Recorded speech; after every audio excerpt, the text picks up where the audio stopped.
Hello, everyone, and welcome to a special edition of the Friday Charge from the EV Geek Studios. We are your hosts, as always, Joel and Sebastian, and today we have a very sweet topic to talk about, and that is our trip to Los Angeles for Chevrolet's premiere of the new 2027 Chevy Bolt. We have all the details, so strap in, and without further ado, let's plug in and get started.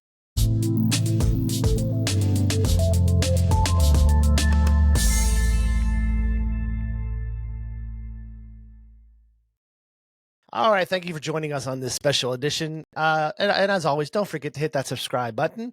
That really helps support our podcast. So, this episode, all about the Chevy Bolt. Sebastian, how did all of this come about? Yeah, so I was out of town 2 weeks ago. Was that 2 weeks ago? Was that about Yeah, right? you went out of town 2 weeks ago, yes. And got an email that I did not see until the following week because I was out of town. Asking if I would be interested in going to an event in Los Angeles. I'm just going to see if I can find the email so I can remember exactly what it said. Because I remember reading it and I didn't think it was real. Yeah, we heard that from a lot of people that got the email. They're like, I don't think this is real. This is like spam. They're going to want my social security number and scam me or something.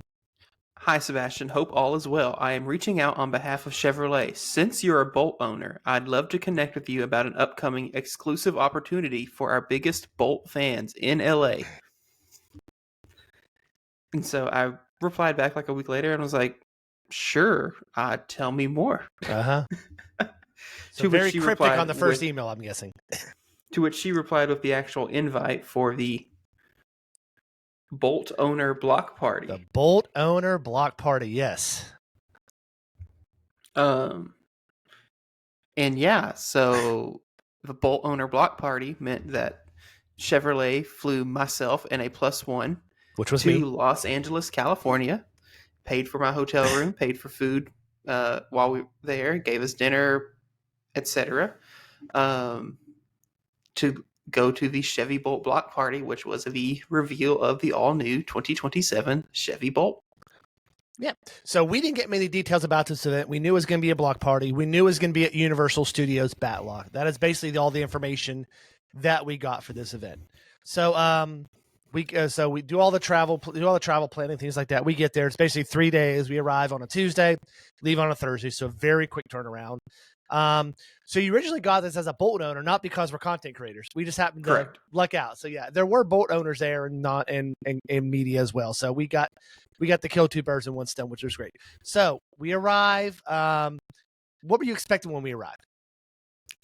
I honestly had no idea because I had tried to get information on like what the event was going to entail, like what was happening, and got nothing. Yeah. We asked, they just wouldn't tell. We asked if we could record content, and they were like, yes, in certain spots you can do some recording, and certain spots you can't because you're on a Universal lot, and it's a lot. There's live productions, so we didn't know what we were doing. We didn't know if we got 5 minutes with the car. We didn't know anything about it. So I don't know if most people did know anything about it. So we get there. We're at the hotel. Chevy took care of us. They picked us up, got us to the hotel, and everything like that. So day of the event. So we had that was the next day, and that morning we created some other content that we'll be sharing with you and just different things around LA, EV related. So day of the event, they pick us up at 2:30 or 3 o'clock, and tell everyone what happens next.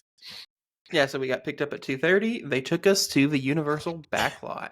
Yep. Which sounds way creepier when you just say that. But anyway, they had to give our IDs to Universal, and we had to get special visitor passes that we had to keep on our person, and they took us to the backlot. So we started off, everyone got checked in. We were in the New York street set with some delicious snacks and drinks and what have you.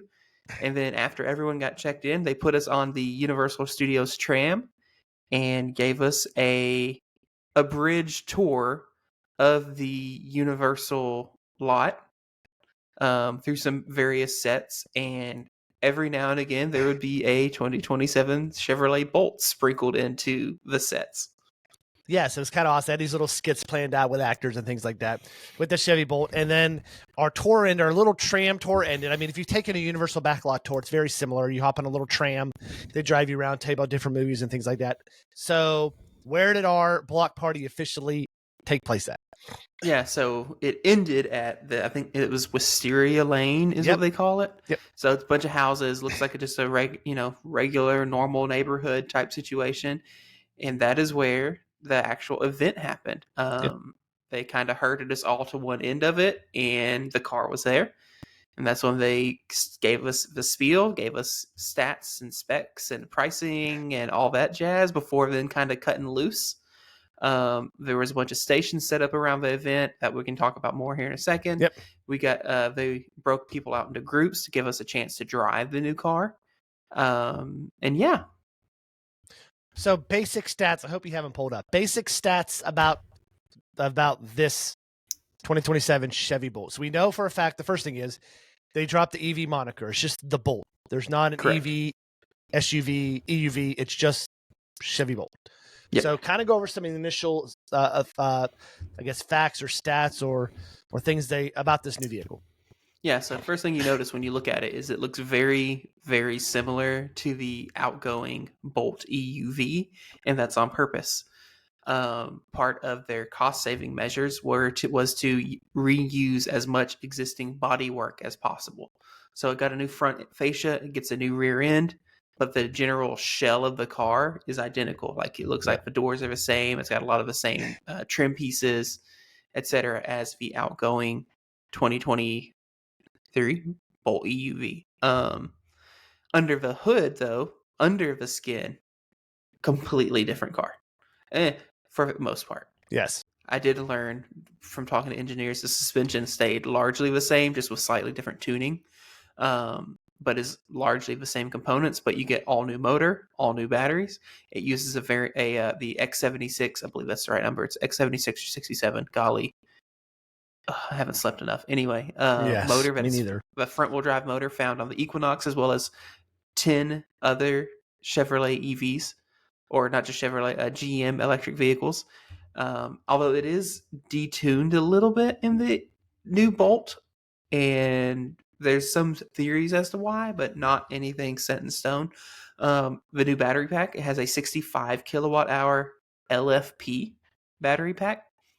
Good for GM is estimating 255 miles of range, which that's a GM estimate. That's not an EPA estimate. Mm-hmm. And that new battery pack can charge at up to right around 150 kilowatts. GM is claiming 10 to 80% in 26 minutes. So what is your 10 to 80% in your 2018 Bolt, roughly? 50 minutes an hour? 50 minutes an hour, yeah. So, yeah. One of the nice things, too, about this event is, like you said, the engineers were there. You know, Jennifer, who works in the interior, that was there. There were people we could talk to and get information about this vehicle. So we got to do a tour of the vehicle. So what colors did they have there? They had 3 colors, I think they had there. Yeah, so they had the habanero orange. Mm-hmm. They had the blue color, which I can't remember the name of, and then they had a gray. Yeah, but I think it's available in a 6 or 7 colors, I believe. 7, I believe. 7 colors. Yes. So yeah, so a lot of new colors. So a person who has a Bolt, just by looking at it, looking at the outside, what are some stark differences they're going to notice from the old Bolt compared to the new Bolt? Well, for one, they fixed the taillights. They were bad. So for those who are familiar, when they refreshed the EV and the EUV, they split the taillights and the brake lights and put the brake lights in the very bottom of the bumper for some reason. And then just the lights up top were just basically dummy lights that only turned on at night, but didn't actually indicate any status, like as a stopping or turn signals, etc. Yes. That's fixed. That is no more. It's 6 colors. Okay. Oh, 6. Okay, cool. I had to pull it up. Anyway, Yep.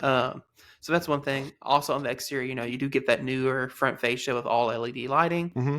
And otherwise, really, on the outside, there's not much else to really tell it apart. There is a native NACS port now, although you won't see that unless you open the charge port door. The NACS port is technically still in the wrong place. Yep. It's on the front driver side fender. And that's because, again, they reused the shell from the EUV, and that is where the charge port was on the EUV. But it is NACS native now. And we did get some more info on the battery pack, as well as we were talking to engineers. So this is a pretty low voltage pack. They said nominal was about 330 volts, which means in order to get 150 kilowatts, it's going to have to pull basically 500 amps, which is a bit of a bummer. Yep. That said, it is an LFP pack, so it should have way less voltage sway compared to, say, the NMC pack found at the Equinox. Because I know Equinox can get down to almost 230, 240 volts when it's dead. The LFP pack shouldn't have the same characteristics, so it might actually be able to get away with not pulling 500 amps just because it'll be at, I mean, if it's nominal 330 volts and 150, 1, 2, 3. Also, why I talked about that, just a reminder, y'all, we have a full video of the event while we were there. It is in the description below, so if you want to kind of see everything that we did, everything we talked to, go to the description, find that link, click on that video, and you can see it's a very short, like 15, 18-minute video of the entire event, so you can kind of see what we're talking about. Yeah, so it's about 450 amps is what it would gotcha. need. Gotcha. At 330 volts. Yep. But yeah, the inside, though, is all different. Yeah. It's all new. Well, not all different, mostly different. You get a whole new cockpit. So you get a full digital gauge cluster that's very similar to what's found on the other Chevrolet electric vehicles.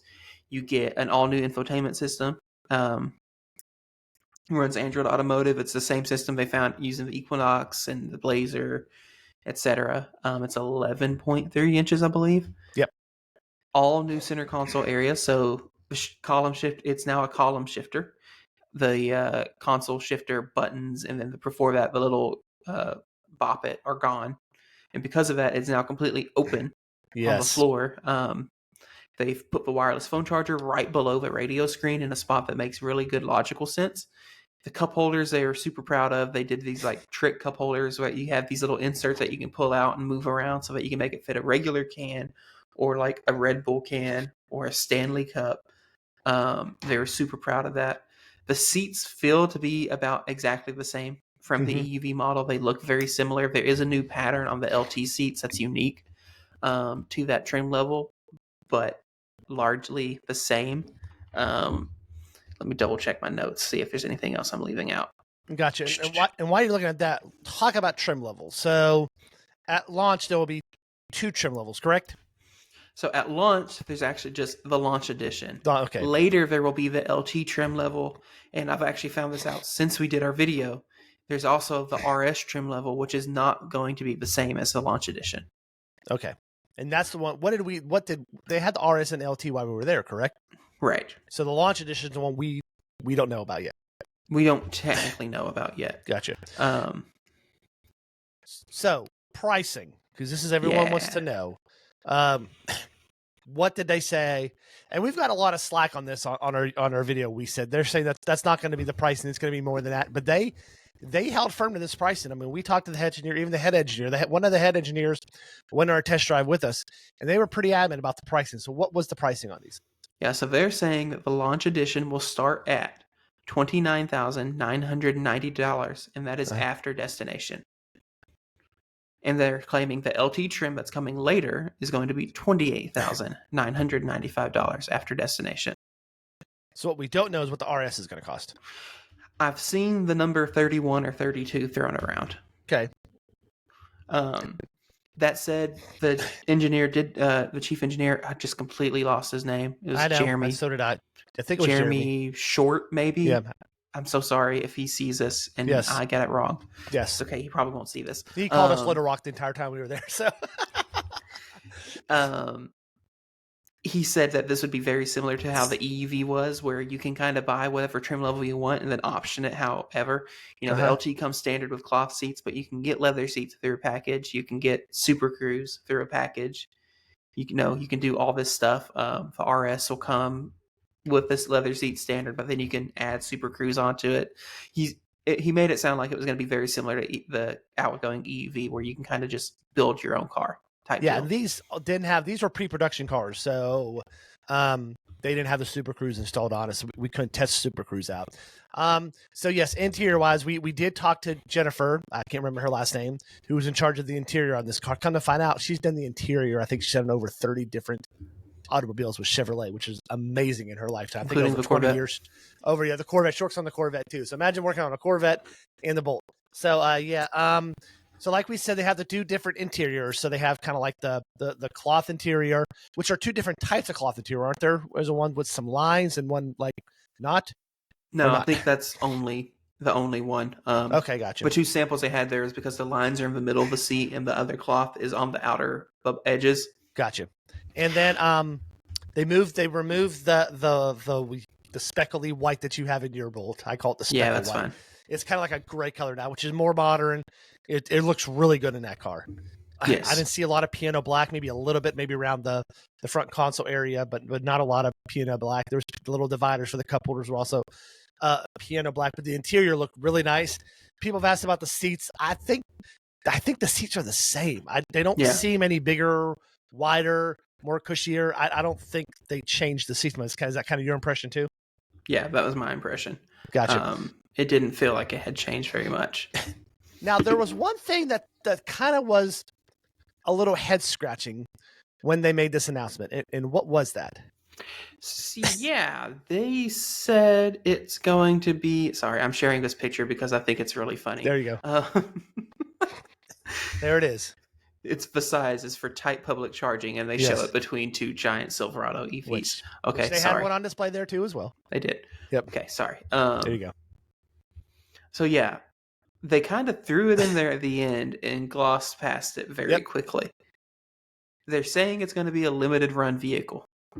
Yes, and you have some speculations as to why. Yeah, so they're building this vehicle in Kansas City at their Fairfax assembly plant, which is cool. Yeah, made in America. Earlier I said it has an LFP battery pack. GM has not started producing their own LFP cells yet. So what's that mean, Sebastian? So they had to get them from somewhere. Yep. Which means they probably got them from China. Mm-hmm. I am wondering if, we heard some other automakers did this. Like Rivian, I believe Ford had reported to have done it, of importing LFP cells to stockpile them, knowing that there was going to be economic factors that would make them harder to get in the future, such as especially tariffs after the announcement trade today wars from the and president. whatever else. Yes. So my theory, which I don't know if I'm right, is that this limited run nature is because they're going to run out of LFP cells. Now, is this same issue that Nissan's having with the Leaf? I don't know. Yeah. Because I don't remember that car being LFP. Yeah, let me look real quick. But my theory is they're going to run out of LFP cells before they're able to bring on the Ultium LFP battery plants. Which, if that's the case, then that's why it would be a limited run, and maybe it just skips a model year and comes back. I don't know. But they said, they're like, it's going to be a limited run, so get one while you can. Yeah, that's all they said. That's all they left it to, and they moved on. So this would be the 2026 Nissan Leaf that's coming out. It has a 75 kilowatt liquid cooled lithium ion battery. So no. So that's not the reason for that. So yeah, I mean, we've heard issues about the LFP. I mean, I think that is a good speculation. I don't think this means the Bolt will be gone forever. They just might limit it, and then when they have issues or when they get more LFP packs, if that's the case, like I said, we're just speculating. That's what we're thinking it is, because if the car sells great, you probably wouldn't want to make it a limited availability. You probably want to keep selling it. So so we ended the night. We were one of the last groups to drive the car. We had to split us into groups. So we were one of the last groups to drive. I think there was two other groups after us. So we got to drive it at nighttime around the back lot. You drove it. I'm gonna let you talk about this because I don't drive a Bolt daily like you do. How did you feel the driving compared? We were at low speeds though. We probably didn't get above 15, 20 miles per hour. Yeah, 20 was 20 top. miles an hour. I think, it was dark on a back lot that's not lit very well. They were telling us left, right, stop. How do you think this drove compared to yours? You think it's about the same suspension wise? How do you feel how do you feel it was tuned? To me, it felt very, very, very similar to how the Bolt EUV rode and how the Bolt EUV drove, which isn't a bad thing. I did notice very quickly that they took away the regen paddle on the steering wheel. They made some claims. I don't know that I fully buy their claims. But they claimed it was due to they got rid of it because it was a solution to a problem that no longer existed. They made some claims about when the original Bolt came out, stating that basically because of the way the regen worked on that car, it wouldn't ever actually grab the friction brakes until you came to a complete stop. And you could use the paddle to then blend in friction brakes.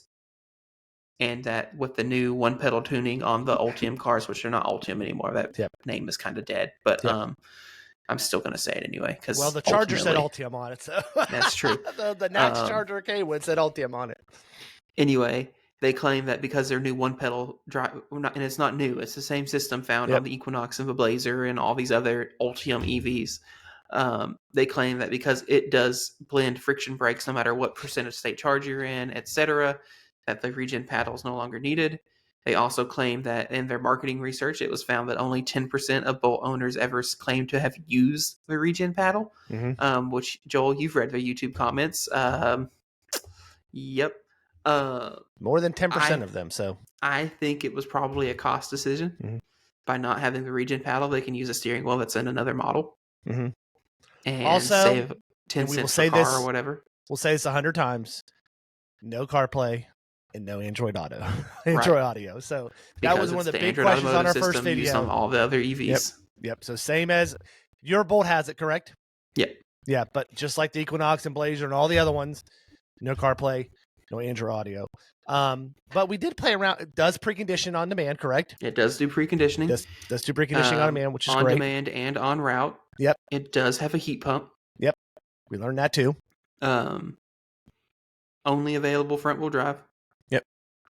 Again, Equinox powertrain, slightly lower torque number. Yeah. And they wouldn't exactly say why. There's two running theories here. I've seen it's just because gear ratios, which would make sense. I've also seen that it could be a current limit from the LFP back. That it's not able to output the same amount of current that, say, the NMC pack on the Equinox does. That said, they both have, it has 210 horsepower, but then only 165 pound-feet of torque. So, I don't know. It's weird. So, yeah, I mean, there are some minor... But as you said, for the most part, if you didn't know what an old Bolt looked like and you just looked at it, I mean... The front, I say the front kind of looks Equinox-ish. You know, it's got that kind of like that I was almost kind of on like egg crate front where it kind of goes in and out and things like that. I mean, honestly, I liked it. I mean, I'm not a Bolt owner, you're a Bolt over. I really like it. It's economical. It charges well. It's LFP, which means you can charge to 100%. Yep. So you don't have to worry about that 80%. You can charge to 100%. To do that semi-regularly for top balancing. Yes, so you want to do that so you actually get a little bit more range. Technically, you don't have more range, but you get a little bit more range because you can charge to 100%. So, yes, it was a great event. Chevy took care of us. We had good food, and everything like that. Any final thoughts you want to share about this, Sebastian? No, I mean, I was super pumped to have been invited. Ultimately, I thought the car was great. You know, the fact that they're bringing it in at right under $30,000. A day after Tesla announced the Model Y and Model 3 Standard that are $7,000 or $8,000 more respectively. Yep. I thought was very interesting. And you mentioned in our first video, better charging curve, you think, than the Model 3, in theory. Yes. So, and that requires a little bit more analysis because like 10 to 80 on the Bolt is in 26 minutes. 10 to 80, I believe, on the Model Y Standard is right around 30 minutes. But at the same time, that's got a bigger battery pack. So it's putting more energy in. So is it really faster? Yeah, I don't know. But on paper, it's faster. And what did they say you could charge level 2 with? It's a 48 amp onboard charger. Amp. Okay, gotcha. Okay, cool. And that was the other big thing that they didn't talk about in the presentation. We didn't find out about it until we went and talked to the guy at the GM Energy display. The new Bolt supports vehicle to home. Yes. So tell them about how that works. So if you have the Ultium power shift Mhm. charger for your house, and you have the DC inverters installed on your house that go with it, you can have your Bolt plugged in. If the house loses power, it can then draw up to 40 amps of DC power out of your car to power your household, whatever. Mhm. It was 9.6 kilowatts, I believe. So yeah, 40 amps. Mhm.